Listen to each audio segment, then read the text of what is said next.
نامی ہمارے سامنے پڑھا گیا. کرناٹک کی جانب سے تائید کرتا ہوں اور گزارش یہ ہے میں وسطرک شجر سے امیدیں باہر آئیں.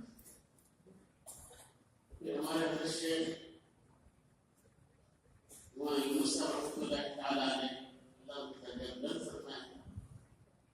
حضرت شاہ عبد القادر صاحب رائے رحمۃ اللہ علیہ کا جتنا نظر فرماتے تھے اس لیے میں بھی نقل کر رہا ہوں. حضرت نے فرمایا جس کا یہاں تزکیہ نہیں ہوگا اس کا تزکیہ اللہ جہنم میں کرے. اللہ نے کی مدد کرنا اس لیے